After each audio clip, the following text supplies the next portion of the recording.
Hey everybody, it's Timothy here with Mana Rocks Part 2 of our limited set review of Guilds of Ravnica. This time looking at Boros. Last time we looked at Dimir, the sneaky guild, the tricks. This time, game plan's different. We're just looking to turn our creatures sideways and get the opponent in deck. If you're an aggro player, you're in the right spot. We're going to look at every card that is specifically tied to Boros. Either it is a red, white, gold card, or it has the mentor mechanic on it.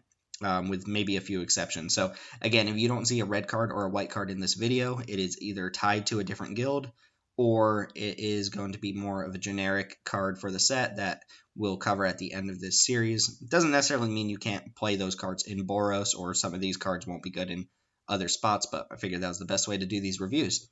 So with all that being said, this video should be a little shorter since I don't have to go through all the hubbub about Guilds of Ravnica if you watched the Dimir video, which was absurdly long. And we'll just jump into it with the guild mechanic for Boros, which is Mentor. Mentor reads like this. If a creature with Mentor attacks, you may put a 1/1 counter on another target attacking creature with lesser power. So you target a creature, you have to be attacking with the Mentor and also the other creature that you want to put the counter on. If the Mentor is the only thing attacking, it doesn't do anything. You can only target a creature that has less power than the Mentor, and once it checks on resolution, if that creature still has less power than the Mentor, it'll get a +1/+1 counter. So the whole theme here is let your mentors do the heavy lifting for you and turn your smaller creatures into an army of attackers. It's the type of mechanic that if your opponent is off to a really slow start, it can spiral out of control, or if your opponent doesn't have a game plan for creatures growing over time, maybe they're playing a bunch of 0 power blockers or something like that, you're going to run them over. I have a few gripes about the mechanic, but we'll talk about that when we get into specific cards here. So let's start it off with what I consider the sideboard cards, the build-arounds, the cards that you don't want to play at all. Honestly, Chance for Glory, not really even a sideboard card. This is just a card you shouldn't play. It's bad. It's 1 red-white for a mythic, because of course it's mythic. It's instant speed, and it says creatures you control gain indestructible. Take an extra turn after this one. Okay, sounds good. At the beginning of the next turn's end step, you lose the game. Chance for Glory is really bad. Unless you are so aggro that you know you're going to win in that extra turn, then I suggest you don't play this at all. One cute thing to note here is that it doesn't make your creatures indestructible until end of turn. They're just permanently indestructible, but I don't think there's any way to get around you losing the game. There's no way to like stifle a trigger in this format or anything like that, so you got to guarantee that you're going to win the next turn.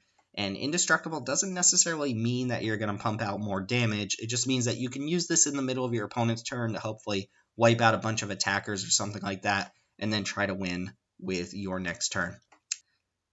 Moving on, we're going to get straight into some of the low pick cards, the cards that are filler material, cards that you're expecting to wheel or hoping wheel, but not ones that you're super excited about even when they do wheel. First card up is Blade Instructor. He instructs blades, I assume, or she, who knows. 2 and a white for a 3/1. Already hate that, and it has Mentor. It's a common human soldier, if that matters.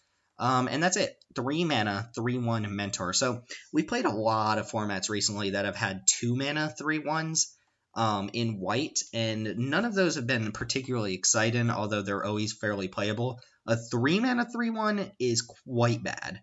It trades off with 1-drops, 2-drops. You do not want your 3-drop to trade off for 1-drops or 2-drops. What this has going for it is Mentor, and this is my first gripe with Mentor.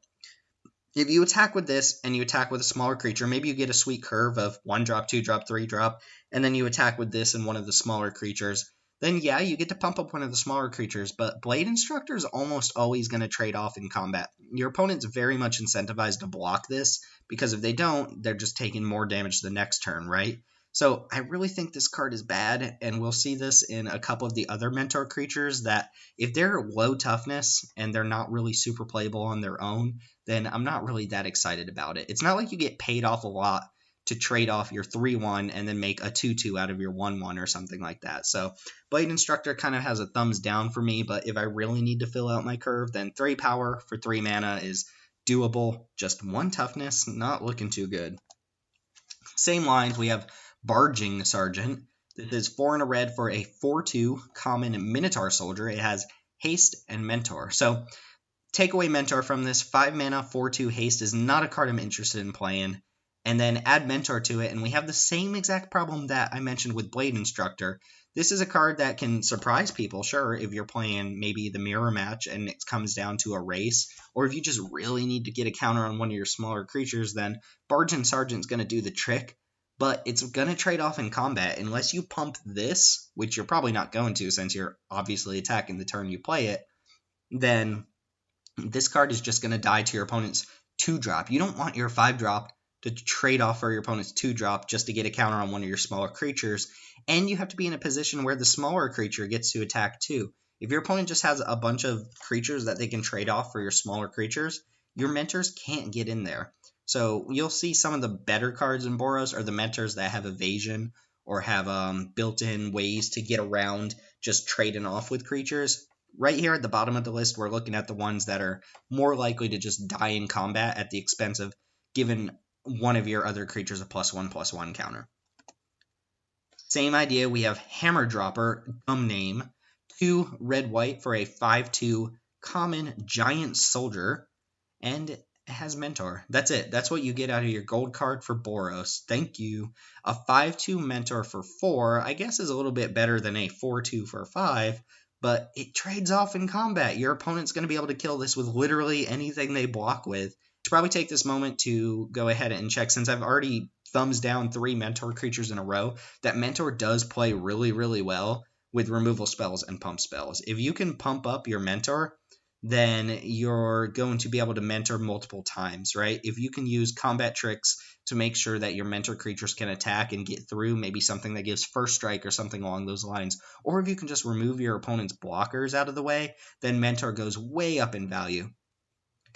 Next up, we have Goblin Banneret, which looks kind of goofy and it's one of the most CGI'd looking cards I've ever seen in my life, but whatever. It's 1 red for a 1/1. It's an uncommon Goblin Soldier with Mentor, and it has 1 in a red, activated ability, gets +2/+0 until end of turn. I absolutely hate this card, and it's the type of card I know I'm going to lose to at some point, but I get the idea of it. The idea is that you use the activated ability, you pump up its power, and then it can mentor different creatures, right? The problem is I don't want to be using my mana to pump up my 1-drop when it doesn't gain any toughness and it's still going to die in combat. If you play this on turn 1, and then you play a creature on turn 2 that doesn't have haste, and then turn 3 you use this ability to mentor your 2-drop, all you've done is play a 1-mana 1/1. You've maybe gotten in an extra point of damage and you put a counter on your 2-drop. That seems like A, an okay curve, and B, just not really worth the trouble in the first place. Plus, if I'm playing Boros, I don't want to be using my mana in the early game to just pump up one of my creatures. I want to make sure I'm adding to the board, swarming the board, getting a bunch of creatures down there. And I just hate cards like this in general anyway. Every now and then we see a card like Goblin Banneret where it's a 1-mana cheap creature and it has an activated ability that gives it extra power, and sometimes those cards can get there if you're super aggressive, so it's not completely unplayable, but if it dies in combat, then so what if it gives another creature a +1/+1 counter? You had to use a bunch of mana to get that counter on that other creature, probably wasted a bunch of mana anyway since your Goblin Banneret's going to die. I guess later in the game you can trade this off for a bigger creature, but I'm honestly just not in love with it. Now we get to the medium power level cards. Kind of funny that all of the low power level cards were just 4 mentor creatures, but we'll see some better ones here. We're going to start off with Garrison Sergeant. This is 3 red-white for a 3/3. It is a common, and it is a Vyashno soldier, one of the only Vyashnos in this set. It says it has double strike as long as you control a gate. Good time to mention the gates, which will be in the final video. I am not 100% clear at this time how the gates are distributed in the set, whether you have to draft them as normal cards in the pack, or if they replace the basic and every pack comes with a gate. I've heard different things from different sources, so I will refrain from making a judgment call and saying what's what.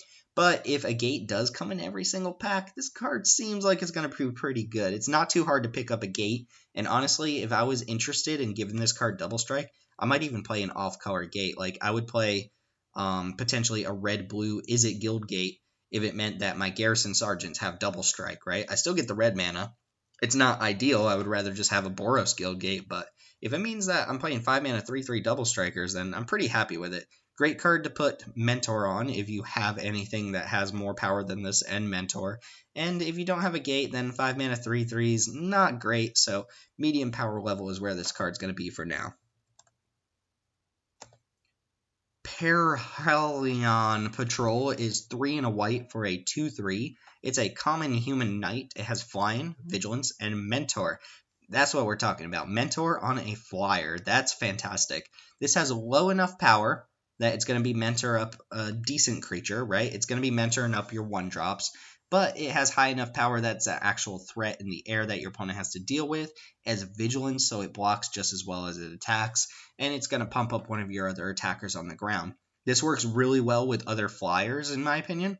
I think flyers are really the way to go with Mentor. You want to pump up some unblockable creature or something that gets in there. Because keep in mind, even though your mentors might be able to attack, like the Perhelion Patrol is pretty decent attacker and going to be hard to block on turn 5 for most decks, you still have to be able to attack with the other creature that you're trying to mentor in the first place. Otherwise, Mentor loses its value there. I think the good mentor cards, like I've already mentioned, are the ones with first strike, flying, so on and so forth. The ones that can attack pretty freely and don't have to worry about trading off. Whereas the bad mentor cards are the ones that you can usually expect to lose in combat just to put a counter on one of your smaller creatures. Wojek Bodyguard, another mentor here. 3 mana, 3/3. It's 2 and a red for a common human soldier. It has mentor, and it can't attack or block alone. So, interesting card. I think 3 mana, 3/3 is where you want to be with a card like this. Now, this doesn't quite fit the criteria that I just mentioned with the patrol, but it has a high enough power and toughness that if you just attack with this on turn 4, you might not expect to just lose it in combat, or at least it's going to trade off for something that probably costs about the same amount of mana. There aren't a lot of creatures that come down turns 1 through 3 that are going to be able to block a 3/3 very profitably. Without maybe multi-blocks or something like that. And this should be able to mentor up one of your other creatures while either trading off in a fine position or just being able to get in there. Now, that can attack or block alone clause really does matter, so you need an evasive creature to get in there, or you're just probably throwing something away to make sure your bodyguard gets in there. But the design of the card is really cool. It incentivizes you to attack with the other creatures already because it can't attack alone, and it mentors up the other creature, so it pays you off for doing so. I think this card's solid, not something you want too many of because these can be a liability. If you play a card like this and your opponent just picks off all your smaller creatures or all of your other attackers, then this is just dead weight. But I think it's going to play out fine in a card that you're happy to play in your Boros decks. We have Swath Cutter Giant. This is 4 and a red-white, 6 mana for a 5/5 uncommon giant soldier. It has vigilance, and it says when it attacks, it deals 1 damage to each creature defendant player controls. So when we were looking at the Dimir video, we saw a sorcery that gave all creatures -1/-1, and I think it had Surveil 2 attached to it or something like that. And I mentioned that that effect would be very, very good against some decks and very bad against others. Namely, Selesnya, I think, is going to be the guild that cares about not losing their 1 toughness creatures. So Swathcutter Giant, I think, is going to be really good against those guilds. Kind of whatever against a lot of other guilds. A 6 mana 5/5 Vigilance is a fine card. You can play that in a deck and be pretty happy with it. This is the type of card that I wish had Mentor. Obviously, that might be pushing the territory since there's not a lot of downside to attacking with this card, and I think that's how they design Mentor, is to have, this kind of risk-reward type thing with growing your smaller creatures. But the effect is nice here. It's going to clear off little tokens. It's going to make your opponent's creatures harder to just, put in front of your attackers since they've already taken a damage before they even get to their blocks. But I don't think this is a high priority card. It's just very middle of the ground, and until I see that there are decks full of 1 toughness creatures, I'll kind of refrain from saying that that's an insane ability to put on a card in this set. We have Legion Guildmage next. This is red and white. It is obviously the Boros Guildmage of the set. It's a 2/2 uncommon human wizard. It has 5 red, tap, deal 3 damage to each opponent, or 2 white, tap another target creature. So you've got a tapper and then this really late game ability to finish off the opponent. I don't think this card is incredibly powerful since 6 mana to tap and deal 3 damage to the opponent, yes, can win the game, but you have to be in a position where you can actually do that and where you can sink your mana into it. It's fantastic mana sink. If you can just get a bunch of damage in early with your mentors and your little weak creatures and stuff like that, then you can use something like this to finish up the game, and I love that about the card. Plus, the tap ability is good, but that is an expensive tap ability. 3 to tap a creature is getting to the point where you're spending a lot of your resources to tap down a creature. You normally want your tappers to be 1 or 2 for them to be ideal, but at the very least, 3 mana tap a creature is still a playable ability, and I think this card's fine. It buys you time with the second ability until you get to the point where you can activate the first ability, and Boros probably won't have a lot of mana sinks to look at, so I think this is a good place to be with a Boros card. Next up, we have just a dude, Fresh-Faced Recruit, one of the blandest cards I've ever seen in my life. It's 1 and red-white hybrid mana for a 2/1, and it says as long as it's your turn, it has First Strike. It's also common, it's a human soldier, creature type doesn't matter too much, but there you go. So you've got a 2/1 First Striker on your turn, and then just a 2/1 Vanilla on your opponent's turn. Seems like a solid card. This is the type of card that works really well with the good Mentor, since First Strike means that this creature is usually going to be able to attack, and if you pair it with a good Mentor, you're going to be able to attack with both of those creatures and just soup this up, turn it into a 3-power First Striker, so on and so forth if you have bigger and bigger Mentors. Alright, now the high power level cards, which Boros actually has quite a few of, thankfully.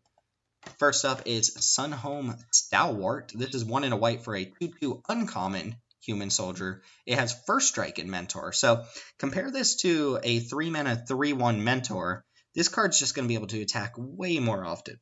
First off, if you don't even have a creature to Mentor, maybe this is the only creature on board, it's still a decent attacker. 2-power First Striker on turn 2 is something that's usually going to be able to attack through most of your opponent's creatures. And then if you do get that sick curve out of 1-drop into Sunhome Stalwart, you really do get to mentor up that 1-drop and kind of get really ahead in the race. A fine card to top deck later, but you really do want this on turn 2, and you can tell the power level's there. It's an uncommon for a reason, so I think this card's going to be quite good. Type of card you'll be happily picking up if you know that you're Boros.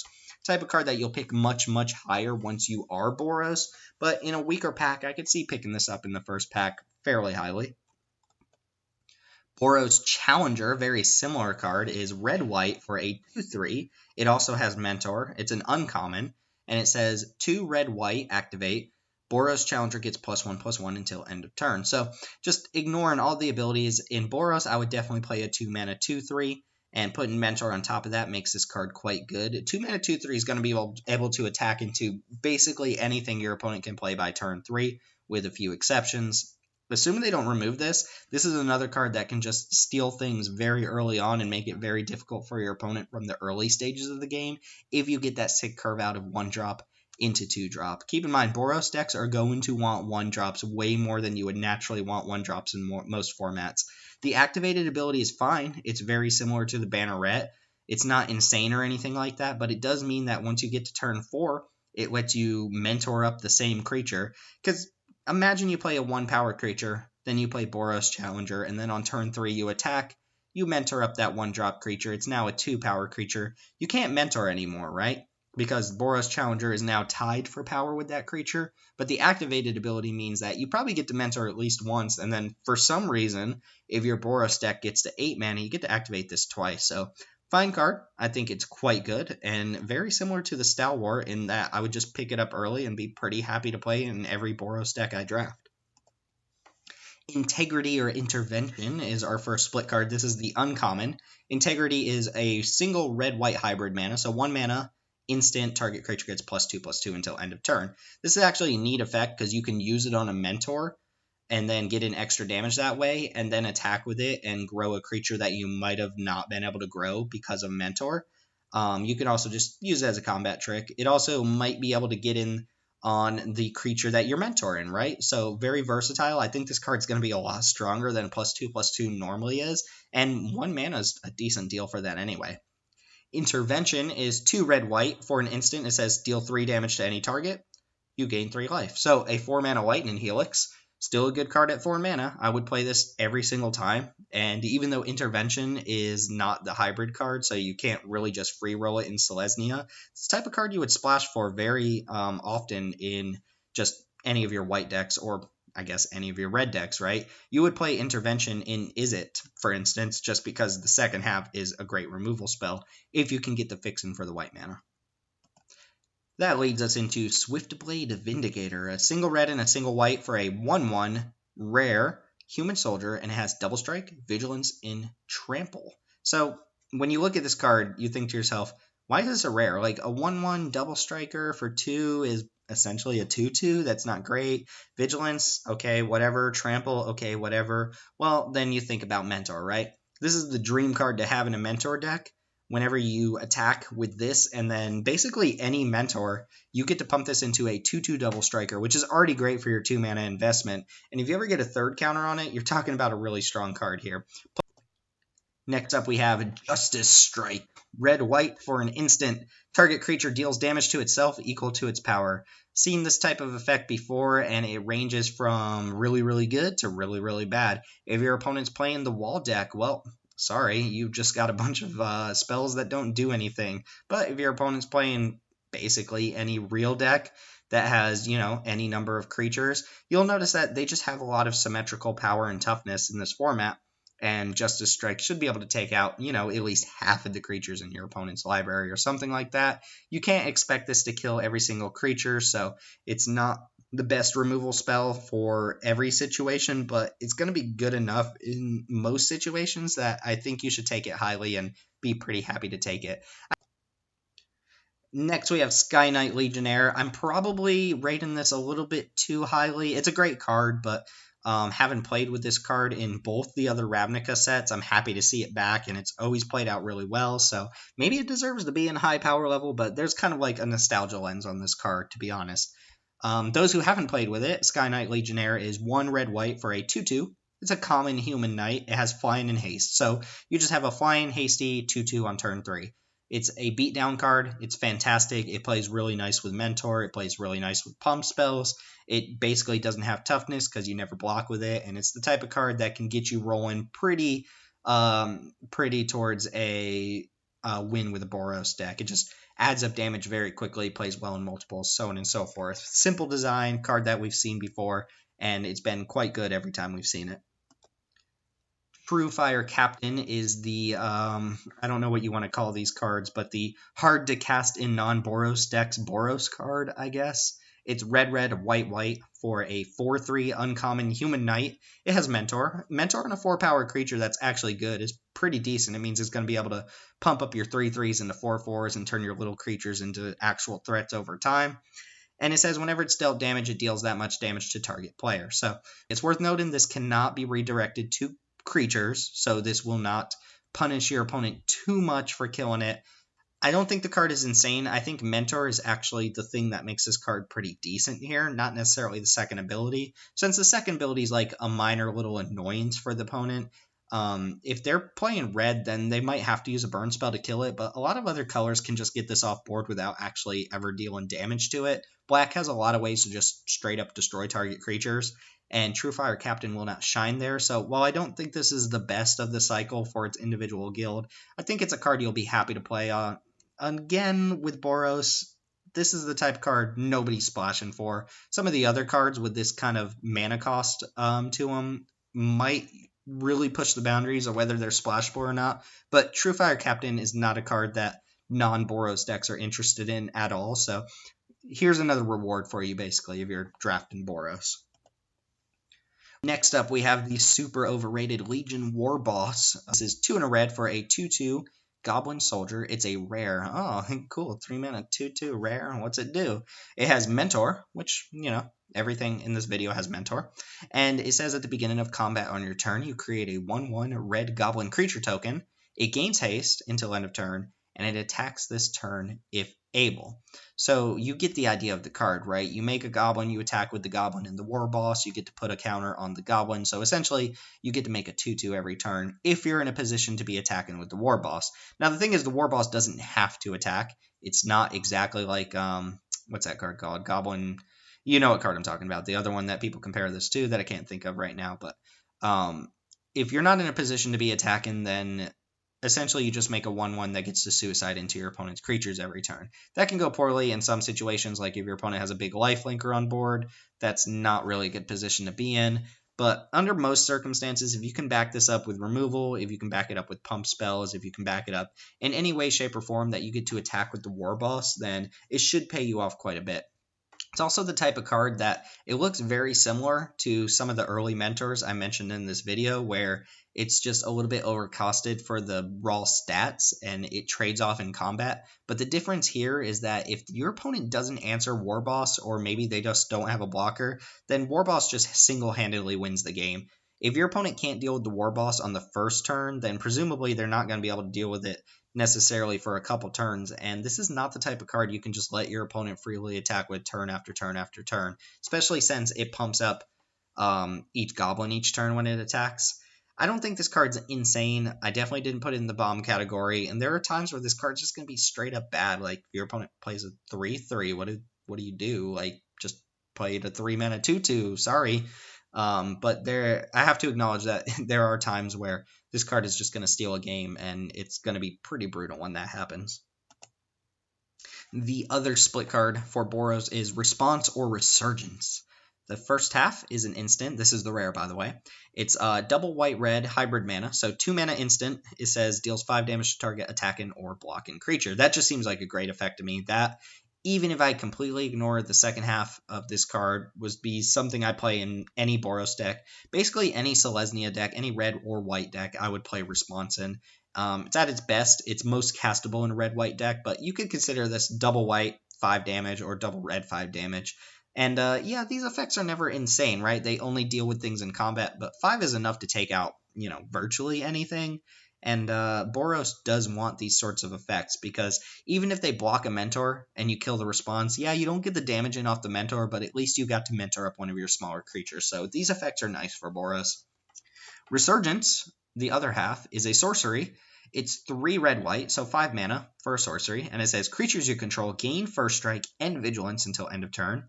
After this main phase, there's an additional combat phase, followed by an additional main phase. Seems like the type of card that can just win a game. The fact that you already are happy playing Response as just a removal spell, and then Resurgence gives you this potentially game-winning effect, given all your creatures' first strike and vigilance means that, your opponent might not be in a position where they can block very well, and the extra combat means that they're probably put in a position where they have to block, either throw away creatures or die or trade off in combat in ways that they don't necessarily want to.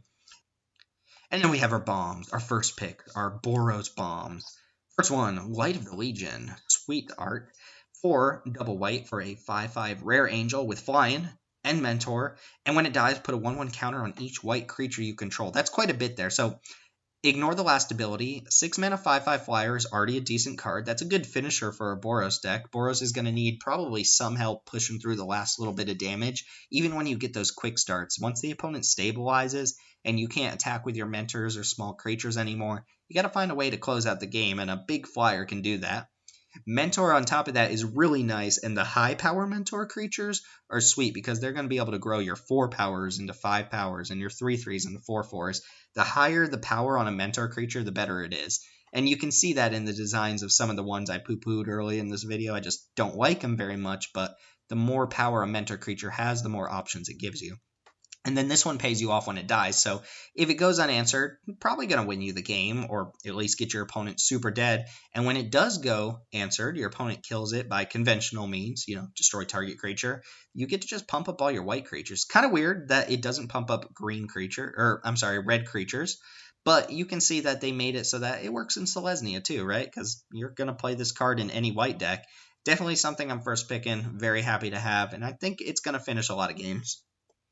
We also have Deafening Clarion. Not 100% sure what that means, but it is a 1 red-white rare sorcery, and it says choose one or both.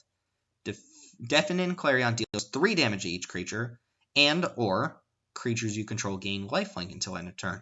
Very weird combination of effects, and very weird Boros card too, right? Boros doesn't normally want sweepers like this. It doesn't protect your creatures. Your creatures are going to die if they have 3 or less toughness. So you can use this as a sweeper. If you, for some reason, have Boros cards that are higher than 3 toughness, then they get to survive this and gain lifelink and smash the opponent. I don't know. This card seems like it's very first pickable, and it seems like the type of card that other decks are going to want to splash too. I have learned from modal spells like this that the more a divergent the 2 different spells or 2 different abilities are, the better the card generally tends to be, because it sees situations, more types of situations where it's good. And the fact that you can just choose both modes on this means that you really get to add to the power. It's a sweeper primarily. I think 80-90% of the time you're going to be dealing 3 damage to each creature, but the second ability matters, and we won't forget that it's there. 2 cards to talk about before we finish up Boros. We have Tajik, Legion's Edge. This is 1 red-white for a 3/2 legendary human soldier. It is a rare, not a mythic, just a rare.